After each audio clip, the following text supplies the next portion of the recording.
Добар ден на сите. Повторно јас, Владимир Јанески, ученик во прва 2 во Јосип Броз Тито Битола.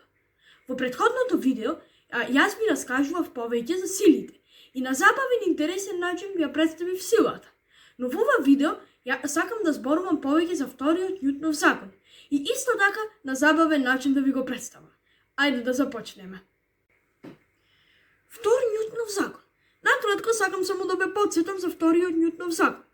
Значи, вториот Њутнов закон на движењето е математички закон кој го опишува односот помеѓу силата, действувана врз објектот, неговата маса и забрзувањето што го добива тој објект.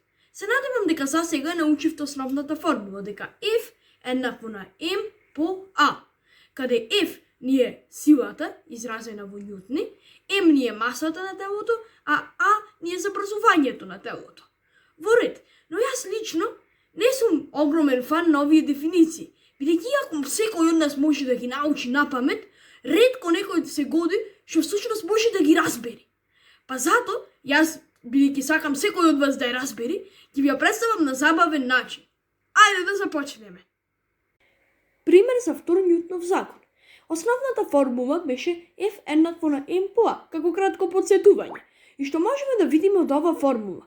Дека ако телото има поголема маса, тогаш е потребна поголема сила за тоа да добија одредено забрзување. Супер! Сега, во мојот пример, имам наведено 3 превозни средства. Велосипед, мотор и автомобил.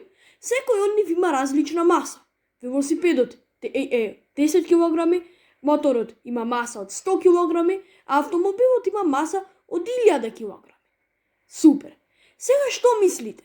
Од тоа што го кажав претходно од основната формула, за кој од овие 3 превозни средства ќе треба најмалце сила за да добие одредено забрзување? Се надевам дека секој од вас си помисли велосипед. И ако помисливте велосипед, точно така. Браво за вас. Но всушност, дали е ова точно? Ова е само теорија. А теоријата може да биде докажана само на еден начин, а тоа е со експеримент. Ајде да продолжиме.